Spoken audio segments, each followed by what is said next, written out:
Bonjour à vous, soyez les bienvenus dans cette salle très chaude. Merci de nous envoyer cette chaleur dans la figure pour accueillir Nora Hamady. On est très contents et contentes, Nora, de vous avoir ici parmi nous. Et voilà, je crois que le public moi aussi. je suis ravie. Merci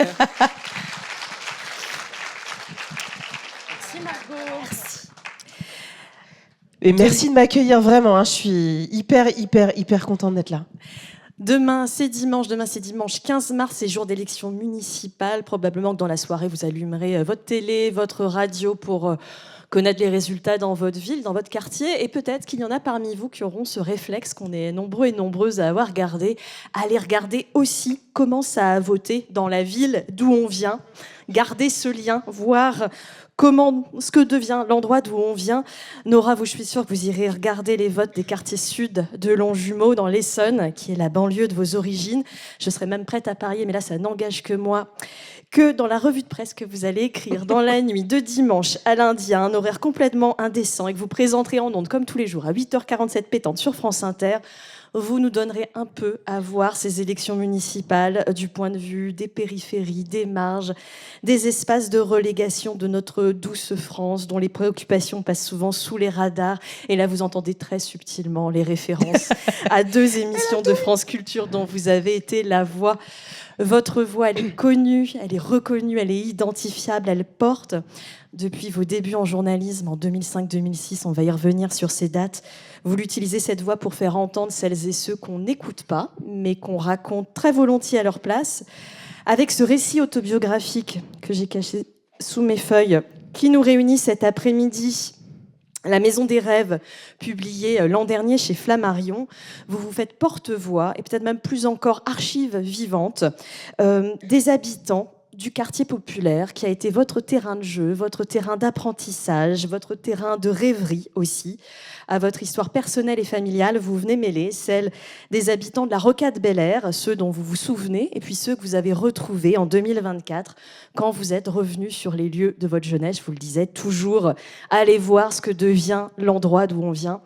Alors pour dire qu'on serait tous avec vous, on va partir dans l'imaginaire, on serait tous avec vous en ce 24 janvier 2024 du retour, on serait montés dans votre petite voiture, on vous aurait accompagné devant le bâtiment A6 où vous avez vécu avec votre grand-mère. Alors évidemment, on se ferait tout petit et tout discret pour respecter votre émotion, vous qui revenez 10 ans après sa mort. Certains d'entre nous seraient peut-être un peu flippés parce qu'il paraît que la Rocade Bel-Air, ça craint un peu. Est-ce que vous pouvez nous décrire cet endroit où on serait tous ensemble ? Alors on serait finalement dans quelque chose qui ressemble à Maurepas.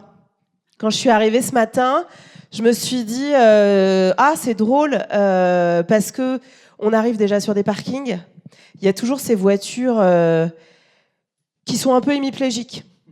Il manque un rétro, le pare-choc est pas de la même couleur. Il y a toujours des tontons qui font un peu du bricolage avec leur cric en fait à même le sol. Il y a ces grandes baies vitrées où vous pouvez voir poindre des tancarvilles, là, ces trucs sur lesquels on laisse nos vêtements sécher, où il y a beaucoup de couleurs. Et vous voyez tellement de vie derrière ces fenêtres. Et moi, la Rocade Bel-Air, c'est ça. C'est d'abord la vie derrière les fenêtres. C'est pareil, un peu comme ici, vous avez ce qu'on appelle des R+5. Ça, c'est les bailleurs qui parlent comme ça. C'est les R+5. Donc, c'est des bâtiments de 5 étages. Et puis, vous avez quelques tours où ça peut monter à 12, 13 étages. Et tout ceci crée une ville dans la ville. Et moi, quand je reviens 10 ans après, finalement, les murs, rien n'a changé. Enfin, voilà, il y a eu une nouvelle fois une réhabilitation qui, comme d'hab, a été faite à moindre prix. Donc, on a des plaques sur les bâtiments qui sont déjà en train de pourrir. Il y a des moisissures. Il y a des voisins qui ont mis des filets pour empêcher que les pigeons ils prennent place. Et le truc qui a émergé, c'est les grandes... vous savez, les systèmes pour nos portables, là, les antennes 5G, etc. Donc ça fleurit partout. Et là, moi, ce que je vois, c'est que rien n'a changé. Et pourtant, quand je vais traverser le quartier, c'est là que je me rends compte et que je me prends vraiment des uppercuts dans la figure. Parce que je quitte un quartier qui était déjà pas en super état, qui a été traversé par le trafic de drogue Et donc pour moi c'est extrêmement important qu'on soit ici aujourd'hui parce que c'est drôle, je racontais à Margot tout à l'heure que moi Maurepas, j'ai découvert Maurepas au gré de l'actualité qui m'a conduit à discuter en fait avec des habitants, avec des associatifs, avec des gens engagés sur cette ville qui me racontent le quartier que je ne connais pas, mais que j'ai essayé de faire exister dans certaines de mes émissions, à l'instar de Nantes, à l'instar de Marseille, à l'instar de mon quartier d'enfance. Cette question du trafic de drogue est venue percuter ses habitants, et les premiers en fait à devoir subir le réel, ce sont eux. Voilà. Et donc, si je dois continuer la balade. Oui, on peut, mais j'avais tout de suite envie de réagir. Parce que vous parlez... Arrêtez-moi parce que je parle énormément. Non, mais c'est pas grave, tout le monde vous écoute, donc ils ne remarqueront rien. Au moment d'écrire ce qui est devenu ce quartier, quand on a, comme vous, toujours lutté contre les représentations biaisées, tronquées, fallacieuses, instrumentalisées, comment on écrit ça, le deal, le narcotrafic? Est-ce que c'est une question qui s'est posée pour vous dans l'écriture? Comment on trouve le ton juste pour ne pas réduire ce quartier à ça, et en même temps ne pas occulter cette réalité? En fait, il faut juste arrêter d'être naïf et repartir du sensible et de parler des habitants. Moi, en fait, l'idée était de dire, je ne vais pas occulter qu'il y a des problèmes de drogue, qu'il y a du deal, qu'il y a des habitants qui participent à ça, mais il y a aussi, et c'est une majorité écrasante, les 95% qui subissent cette réalité. C'est qu'est-ce que c'est que de vivre quand vous êtes réveillé quasi toutes les nuits par des voitures qui explosent parce que on leur a mis le feu en fait sur le parking. C'est le fait de devoir traverser et de donner son identité, de pas pouvoir recevoir sa famille parce qu'il y a des checkpoints, de pas pouvoir être bien soigné parce que médecins, pompiers, aides-soignantes, ou infirmières refusent d'entrer dans une partie du quartier parce qu'en fait il a été, mais littéralement sorti du droit commun, c'est-à-dire que plus personne ne peut y entrer. Donc pour moi, il n'y avait pas de matière à édulcorer. Le réel, il est celui-là. Sauf que j'en parle pas comme de quelque chose qui serait finalement une excroissance irréelle. Moi, j'en parle à hauteur d'habitants. Et c'est comme, par exemple, parce que ça a été aussi le chapitre le plus difficile à écrire, contrairement à celui sur la drogue, c'est la question, par exemple, de la pratique de l'islam. Il y a eu une transformation au milieu des années 90, mais qui correspond en fait à une grande vague internationale qui est une exportation de la part de ces pays du Golfe dont on parle beaucoup en ce moment, notamment de l'Arabie Saoudite, qui a donné lieu dans les années 90 à la guerre civile en Algérie, que j'ai connue par ailleurs. Voilà, donc la France a juste été, comme d'autres pays dans le monde, frappée par les mêmes logiques d'exportation d'une vision rigoriste orthodoxe. Et tout ceci, en fait, a trouvé un terreau parce que, à ce moment-là, on commence à voir des logiques de rationalisation des services publics, des disparitions de services publics. Et donc, de manière concomitante, parce que, évidemment, tout ceci n'a pas été pensé, moi, j'en parle à hauteur d'habitants qui me disent on n'a pas compris ce qui s'est passé. Pourquoi ? En fait, moi, je ne cherche même pas à répondre à la question pourquoi. En vrai, c'est pas mon sujet. Pourquoi c'est arrivé ? La question, c'est que c'est arrivé. Et que je ne crois pas qu'il faille, pour faire face au réel, justement, chercher à édulcorer les choses. Et en parlant de ce que les habitants me racontent, en étant dans cette forme d'enquête, il y avait quelque chose de revenons aux faits. Voilà, c'est tout. En revenant aux faits et à la cité, vous dites surtout tout ce qui a disparu. La piscine municipale a fermé, la crèche familiale a fermé, le grand hôpital a fermé, la liaison RER avec Paris n'existe plus, la grande braderie n'existe plus, la maison des rêves dont on va parler n'existe plus, les classes transplantées n'existent plus. Je pourrais continuer la liste. C'est en plus une double disparition parce que vous constatez que de ces années 80-90 que vous avez vécues, il n'y a pas de traces, il n'y a pas d'archives officielles. Qu'est-ce que ça raconte, ça ? Ça raconte l'effacement. C'est vraiment un... Je ne vais pas paraphraser Abdelmalek Sayad, qui est un sociologue natif d'Algérie, qui avait écrit la double absence en ce qui concerne les gens qui sont dans des trajectoires d'exil. Ils sont absents de leur pays d'origine et ils sont absents du pays d'arrivée.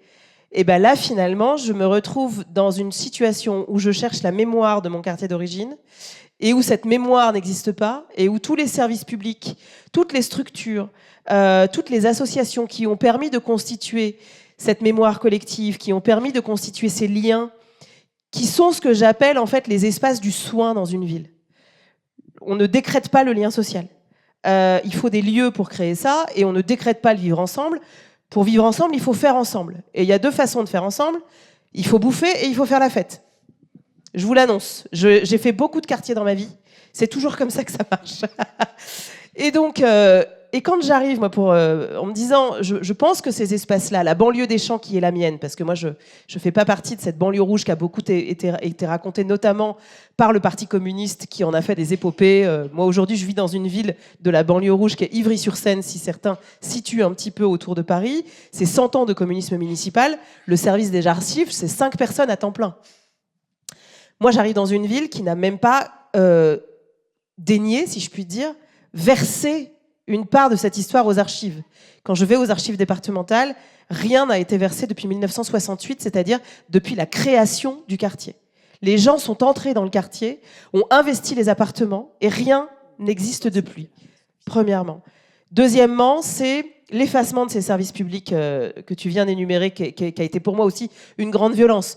De me rendre compte que la Maison des Rêves, on va y revenir, a fermé, mais elle a bien plus que fermé, mais on y reviendra, que l'hôpital a fermé, que la piscine a fermé, que la braderie n'existe plus, que la fête foraine n'existe plus, que la gare ne relie plus Paris. Voilà, enfin tout ceci, c'est vraiment une longue litanie d'une ville de banlieue, mais d'une banlieue qui était finalement tranquille, qui n'existait même pas sur la carte. Ceux qui ont mis Longjumeau sur la carte, c'est les To Be Free. Pour vous situer quand même c'est quand même pas, vous voyez, on n'avait pas de sujet, quoi. Et quand j'arrive et que je me rends compte que tout ce qui a pu permettre justement à ma génération, ce que j'appelle les strapontins de la République, de bénéficier d'une ascension sociale qui est aujourd'hui la mienne, mais qui est celle de la plupart de mes voisins, de mes copains, ce qui démontre bien à quel point en fait ces quartiers populaires sont des sas. On y arrive, on y grandit. On y prend tout ce qu'on a à y prendre, et finalement, quand vous regardez les trajectoires d'ascension sociale des habitants, enfin des enfants qui ont grandi en quartier populaire, c'est le double de la moyenne nationale. C'est bien que ça marche. Et après, on s'en va. Mais d'autres arrivent. Donc on a ce sentiment d'un tonneau des Danaïdes et que ça ne marche jamais. Sauf que si, ça marche. Il faut juste admettre que ce sont des sas. Et là, moi, cette double absence-là, c'est les services publics se sont barrés, dans les logiques de rationalisation qui sont les nôtres depuis maintenant une trentaine d'années, parce que, vous comprenez, on ne peut pas avoir 2 hôpitaux dans 2 villes, et puis à un moment, la piscine, il faut quand même qu'elle équilibre son budget, et puis ça coûte cher, et puis, en fait, un berceau, c'est quand même 12 000 € chez des assistantes maternelles, alors que si on fait du collectif, on tombe tout de suite à 6 000, et donc c'est logique qu'on entend au quotidien, et c'est les municipales, et vous le savez, et vous l'entendez, l'endettement, le poids de la rationalisation, les logiques métropolitaines qui font que vous êtes ici dans une ville-centre à Rennes, peut-être que tout le monde n'est pas de Rennes, mais vous êtes en concurrence, vous avez des pôles de compétitivité, eux ils ont la piscine, mais eux ils ont un théâtre, et puis alors du coup on va essayer quand même d'avoir cette entreprise-là chez nous, sans parler des zones d'activité qui ont quand même pété l'emploi d'une part, et qui ont pété les commerces de centre-ville. Enfin, c'est aussi une fabrique de la ville. Tout ça pour dire que moi, je reviens et je me rends compte que tout ceci n'existe plus, que ça n'a pas été archivé, et que du coup, en fait, cette histoire est effacée et qu'elle est vouée à complètement disparaître. Donc, il y avait à la fois cet enjeu de... Je pense que cette histoire vaut d'exister quelque part. Je sais que mes voisins et ce qu'on a vécu... Enfin, cette histoire n'est pas mineure. Et donc, si ce n'est pas moi qui la raconte, au vu de mon privilège aujourd'hui de tenir ce micro devant vous dans une salle pleine sur France Inter le matin, qui le fera. Voilà. Vous le faites en replongeant dans vos souvenirs, en mobilisant aussi ceux des personnes que vous retrouvez. Donc plonger dans ces années 80-90, si on suit la petite Nora qui navigue entre les appartements, entre le kabyle de sa grand-mère, le français, entre plein de familles d'origines différentes, mais qui ont aussi des trajectoires assez similaires. Vous consacrez des lignes lumineuses, je trouve, aussi au rapport des gamins à l'espace public, très joyeuse, qui nous renvoie d'ailleurs un peu à la figure aujourd'hui, les gamins que leur maman garde dans les tours parce qu'elles ont peur qu'ils aillent dehors. Et puis, vous racontez ce fameux local B10, B11, son accueil décloisonné, la maison des rêves. C'était modeste, mais c'était immense. Qu'est-ce que c'était que cette maison des rêves pour vous? Alors déjà, c'est une cave. On va se le dire. C'est une cave, vous descendez quelques marches et puis vous arrivez, vous avez 30 mètres carrés, 2 pièces, un sanitaire et vous avez surtout des animateurs qui sont pour la plupart issus du quartier, qui ont passé le BAFA grâce à la ville et qui se donnent corps et âme pour que nous aussi on ait ce qu'on appelle un droit à l'enfance. T'évoquais à l'instant, voilà, ce rapport au territoire, ce rapport à l'extérieur. C'était un quartier dans lequel en fait les voitures n'avaient, enfin voilà, il n'y avait pas de prise. On était surveillés depuis la cuisine par les grands-mères, par les parents, et tout le monde avait un œil sur nous. Et pour moi, c'était les conditions du village vertical, quoi. On a créé véritablement une vie de village, et le symbole en était vraiment cette maison des rêves. Alors à la base, ça s'appelait le local B10, B11. On est informatif, on est efficace. Quand on dit accueil décloisonné, ça veut dire qu'on était face à une structure qui était vraiment en direct entre les animateurs et les gamins. Les parents n'avaient rien à voir là-dedans. Les animateurs venaient nous chercher devant, ceux qui traînaient. Allez, vas-y, on va venir, on va faire des trucs ensemble. On a fait du théâtre d'impro, on a fait de la musique. J'ai découvert Mozart. Ils nous emmenaient à la piscine, on a été faire des musées. On avait de l'aide aux devoirs tous les jours. Et pourquoi c'est important? Parce que je parle de droit à l'enfance. C'est parce que justement, c'est ceux qui nous ont regardés avec des yeux d'amour absolu en nous disant « Allez-y, éclatez-vous. L'enfance, c'est aussi ça. Rêvez et nous, on est là pour vous. » Ils nous ont profondément aimés parce qu'ils nous ont poussés. Et je dis ça parce que je crois qu'aujourd'hui, à contrario, si on doit s'interroger sur le droit à l'enfance des gamins qui sont aujourd'hui en quartier populaire, peut-être qu'on peut se poser la question, quand on voit la petite musique autour de l'idée de nuisible, ces gamins qui squattent l'espace public parce que les appartements sont trop petits ou parce qu'il n'y a pas d'intimité. Voilà, il y a quelque chose en fait à ce moment-là qui existe, c'est ce droit à l'enfance. Et donc on expérimente, mais on se marre. Et ce qui est génial, c'est que c'était même pas un centre de loisirs. Il n'y avait même pas à s'inscrire. On arrivait, et moi quand je retrouve Véro, qui a été ma première animatrice, elle me dit, mais on a géré 100 gamins à 4. Faut le faire quand même. Les missionnaires, quoi. Mais ils adoraient ça. Et en plus, le truc, c'est qu'elle me dit, c'est mes meilleures années. Tous les animateurs que j'ai retrouvés me disent, ce sont mes meilleures années. On vous a aimés comme nos gosses. On vous a vu en couche, on vous a vu grandir. On nous a aimés comme si vous étiez nos mômes, quoi. Et en fait, finalement, et c'est ça la vie de village, c'est qu'en fait, on était leurs gosses, de facto. C'était les grands, mais c'était nos voisins, c'était nos copains. Donc il y avait quelque chose d'une communauté au sens, pas anglo-saxon du terme ethnique, mais d'une communauté de village. Et ça a été quelque chose d'extrêmement fort parce que ça a créé des liens qui ont conduit derrière à ce que les structures associatives soient extrêmement puissantes. Et de ces structures associatives qui étaient extrêmement puissantes sur le quartier, eh ben, elles ont alimenté des luttes sur le quartier. Quand il a fallu se bagarrer parce que le collège en fait était un collège type pailleron qui brûlait et qui s'écroulait en 15 minutes sur les gosses, bah, en fait cette structure associative et ces liens bah, ont été le terroir, le terreau en fait de ces luttes-là. Enfin voilà, le carnaval, bah, c'était là que ça se passait. Les fêtes. On faisait la fête, mais quand il fallait se bagarrer, bah, du coup, il n'y avait pas WhatsApp à l'époque. Il suffisait d'aller taper chez les voisins et c'était parti, quoi. Donc droit à la fête comme pilier de cette cohabitation, droit à l'enfance, il y a un autre droit sur lequel vous revenez qui me frappe. On entend le côté bout de ficelle de la maison des rêves, du papier crépon, des animes hyper motivés, et puis ça y va, mais il y avait aussi des projets, je vais dire, plus conséquents, peut-être plus structurants, plus coûteux aussi. Vous et tous les gamins du quartier, vous êtes partis en classe transplantée dans le Jura, et c'est un point commun d'ailleurs avec sûrement des générations de petits Rennais et petites Rennaises. Vous êtes allés à l'Amoura, au centre vacances de l'Amoura. Voilà, oui, il y a des gens qui sont allés à l'Amoura dans la salle. Vous aussi? Mais on s'est croisés. Eh ben, racontez-nous ce que c'était l'Amoura et ce que c'est devenu surtout, voilà, parce que pour le coup, ça c'était. Alors le droit aux l'Amoura, vacances. moi j'y suis allée, donc les classes transplantées du CE1 au CM2, 3 semaines avec l'école.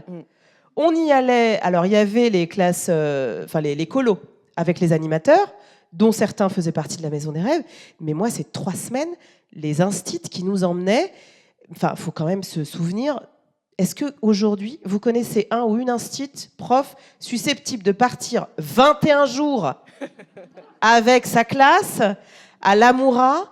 Et en fait, du coup, moi, je retrouve ma maîtresse de CM1, CM2 qui me raconte comment ça a été des expériences extraordinaires. Pour la première fois, on emmenait tous les gosses, y compris ceux qui n'avaient pas les moyens de partir. Elle me disait, on se démerdait, on faisait tout ce qui était possible. Il n'y en avait pas un qui restait.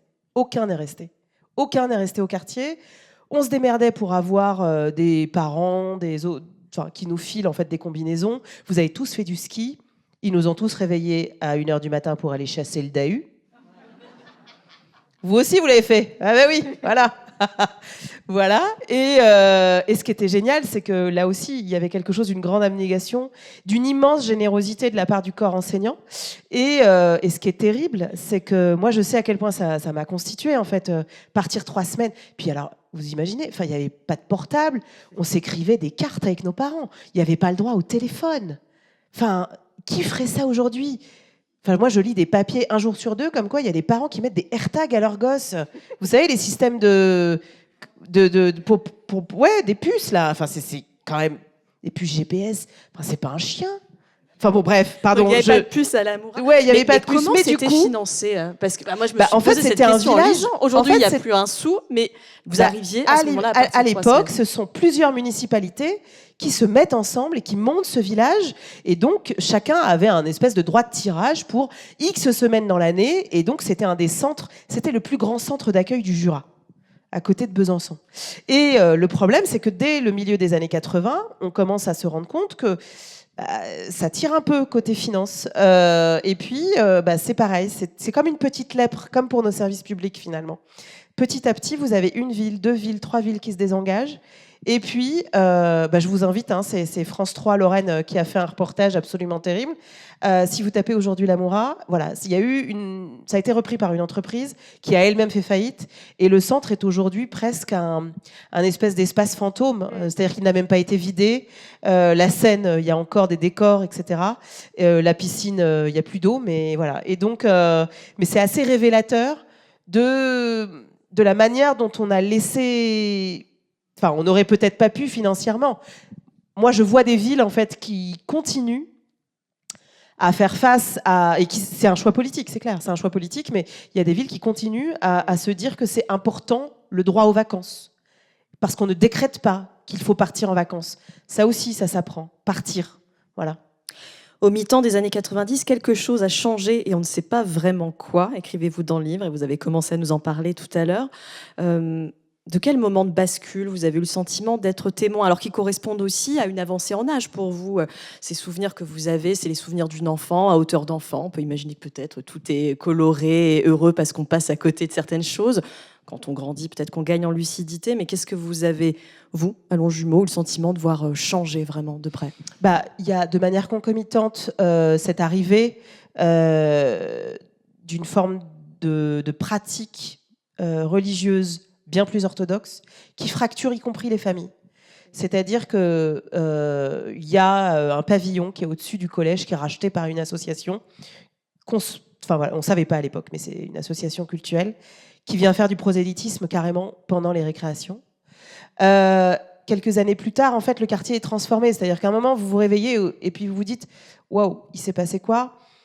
Les barbes ont poussé, les copines d'enfance en fait se sont voilées. Il y a même des copains qui n'ont rien à voir avec le schmilblick, des Antillais, des Cambodgiens qui se sont convertis dans des logiques extrêmement orthodoxes, qui refusent de vous serrer la main. C'est ma grand-mère aussi qui me met la puce à l'oreille quand elle croise un gamin dont elle a changé les couches, qui finit par lui tendre la main en disant « je peux pas embrasser les femmes ». Et là, elle lui crache dessus en disant « mais j'ai nettoyé ta merde ». Elle avait...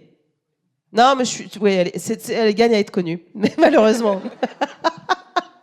C'était un sacré bout de bonne femme. Et de manière concomitante, malheureusement, c'est aussi le trafic de drogue qui était présent, mais qui était finalement extrêmement discret, avec des grands frères qui disaient aux copains, parce que ça, pour le coup, il y a aussi une expérience très genrée du quartier. Moi, quand je retrouve mes copains d'enfance, on se rend compte qu'on n'a pas du tout eu la même enfance, parce que ce sont des garçons et que je suis une fille. Donc les filles, on est à l'intérieur. Moi, je suis dans la maison des rêves. Eux, ils sont au terrain de basket. Voilà, il y a ça. Mais ça, c'est quelque chose d'assez particulier qu'on relie ensuite bien plus usagé. Et le trafic de drogue qui, du coup, en fait, vient complètement basculer la physionomie du quartier. Parce que vous avez des gens qui viennent de l'extérieur, parce que ça devient extrêmement violent, ça devient quelque chose de fondamentalement territorial. Il faut prendre le pouvoir sur le terrain.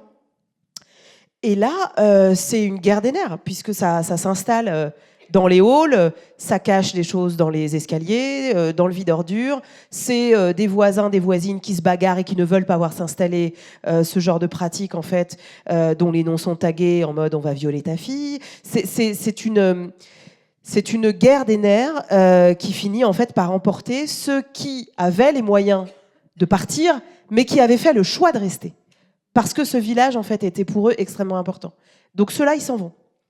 Et puis, quelques années plus tard, c'est l'arrivée... Alors, je vous passe l'arrivée de Nicolas Sarkozy, la police de proximité aussi qui disparaît, la petite musique dont je vous parlais tout à l'heure, la racaille, le Karcher, etc., qui s'installe dans le débat public.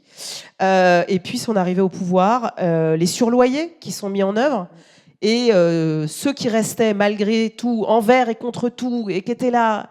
et qui garaient leur voiture dans les pavillons de l'autre côté pour être sûr qu'il leur arrive rien, là, ils ont été mis dehors, en fait, parce que l'institution a décidé qu'ils n'avaient plus rien à faire là. Et c'est là, en fait, que finalement, moi, ce point de bascule, il est pour moi absolument important, parce que ce sont ceux-là qui, parce qu'ils avaient décidé, ils avaient plus de ressources que la moyenne, mais ils faisaient vivre, en fait, les associations du quartier. Ils sont mis dehors. Et ceux qui arrivent, en fait, sont bien plus précaires. Moi, mon quartier d'enfance, c'est pour ceux qui connaissent un peu les acronymes des bailleurs sociaux, c'est du PLAI, c'est du très social. Et donc, ceux qui arrivent, en fait, sont beaucoup plus en difficulté, sont autrement plus... Enfin, sont moins en capacité de s'investir dans les associations, le centre social, etc. Et par ailleurs, la maison des rêves, parce que la mairie a changé, parce que les logiques ont changé, ça devient un centre de loisirs, qui est calé sur le quotient familial, il faut inscrire les gamins, il faut payer, et donc là, en fait, il faut dans les logiques en plus institutionnelles, c'est-à-dire que c'est pas une demande des parents, on suit pas la demande des gamins, c'est même pas une demande des parents, mais c'est l'institution qui se met à décider en fonction de ses critères et de son cadre, et c'est là que voilà. Nicolas Sarkozy, le Karcher, la racaille, l'année 2005, il a 27 fait octobre. Quand même. La mort de Ziad Benna et Bouna Traoré dans un transformateur EDF à Clichy-sous-Bois. À ce moment-là, mais plus pour très longtemps, vous donnez des cours de sociaux à de futurs travailleurs sociaux et travailleuses sociales. Et l'actualité vous fournit un matériau très chaud, très brut pour analyser en temps réel comment se construit la figure médiatique du gamin de cité. 20 ans plus tard, quelles sont les composantes de cette figure du gamin de cité ? Est-ce que ce sont toujours les mêmes ? Est-ce qu'elles ont changé ? Elles se sont empirées. J'avais déjà, à l'époque, en 2005, eu beaucoup de matière autour de la mort de Ziad Benna et Bouna Traoré pour justement articuler avec mes élèves de l'époque la figure du nuisible, la racaille, le Karcher, la manière aussi dont les représentations photographiques, notamment ces gamins noirs pour beaucoup qu'on prenait en photo avec des cocktails Molotov, on voyait que les yeux. Enfin, il y a quelque chose en fait de l'ennemi intérieur. On dessinait l'ennemi intérieur. Mais dans les médias, il y avait eu quand même la possibilité d'espace pour faire exister la parole des militants associatifs, de maires de banlieue, qui ont essayé de porter cette question sociale pour dire qu'il ne s'agissait pas juste en fait d'émeutes urbaines, mais qu'il s'agissait d'une colère qui était née en fait de relégations multiples. Et ça, les relégations, c'est social, économique, éducative, en termes de santé, en termes de mobilité, enfin voilà. Et malheureusement, vous avez vu passer ces derniers temps, enfin c'était en 2023, il y a eu la mort de Naël Merzouk qui nous a renvoyé un peu à ce moment. Et quand vous interrogez un peu la construction médiatique de ce moment et la manière dont tout ceci a été, enfin la réponse politique, je dirais qu'en fait on a intégré la figure du nuisible. Par ailleurs, si vous n'êtes pas au courant, parce que Claire Hédon, la défenseur des droits, on a fait un rapport, la catégorie des nuisibles existe dans les logiciels de la police. Donc c'est les Roms, c'est les gamins de quartier, alors c'est pas écrit comme ça, hein. C'est les gitans, c'est les prostituées, c'est tous les gens dont on ne veut pas dans l'espace public. C'est une catégorie des logiciels de dépôt de plainte et de main courante. Voilà. Laurent Nunez a dit au mois de février qu'ils allaient la supprimer. Bon, maintenant voilà. Donc moi ce que j'ai vu, c'est que vraiment cette question du droit à l'enfance de ces gamins-là, en fait, elle est aujourd'hui complètement balayée. Enfin, c'est un point où il est, pour moi, important du coup de remettre un peu l'église au milieu du village en repartant des faits, parce qu'au même moment, quand on répond l'ordre, on n'est même plus capable en fait de voir l'état général, non pas seulement de ces quartiers, parce que ce qui a été terrible en plus en 2023, c'est que ça a été plus court, bien plus destructeur, mais qu'il y a même des villes moyennes. Quand le maire de Laval, je discute avec lui et qui me dit « on n'a pas compris, pourquoi à Montargis ?» Mais tout simplement parce que, et c'est là que c'est une question sociale, on ne peut pas en faire une question juste de quartier populaire, cette colère. Ce qui s'est passé en 2023, c'est finalement une réplique de ce qui s'est passé en 2018 avec les Gilets jaunes. Cette question de la dignité, cette question de la demande de services publics, cette question de la République en acte, de l'égalité réelle, en fait, ces colères, elles sont les mêmes. C'est juste que parce qu'on a cherché à ethniciser la question des quartiers populaires, on n'est plus capable de voir la question sociale, on a affaire juste à des putains de pauvres. Et les pauvres de Bourgard, les pauvres de Maurepas, les pauvres de la Castellane à Marseille, c'est exactement les mêmes que ceux qui, du Gard ou même ici dans la banlieue, alors peut-être moins dans l'Ouest, mais quoique, ont investi, moi, à Longjumeau, les ronds-points, en fait, ils démarrent 5 km après. Je suis vraiment dans ce périurbain-là. Donc, cette colère-là qui était, on demande une forme de dignité, écoutez-nous, entendez-nous enfin, et on voit bien qu'en fait, il existe une société à 15 vitesses et que nous sommes en train de finir dans les caves de la République parce qu'on n'a plus de médecins, parce que l'école, en fait, elle se casse la gueule, parce qu'on veut des policiers, en fait, et qu'on n'en a pas, et parce que vous nous emmerdez, parce que, du coup, on est obligé de prendre la bagnole pour aller bosser et vous voulez nous mettre une taxe supplémentaire alors que déjà on crève la dalle. Moi, je ne vois pas véritablement de différence entre ce qui a pu être dit en 2005, en 2023 et en 2018, si ce n'est votre liberté, égalité, fraternité, c'est le plus grand mensonge de la République. Et donc, en fait, on vous met au pied du mur.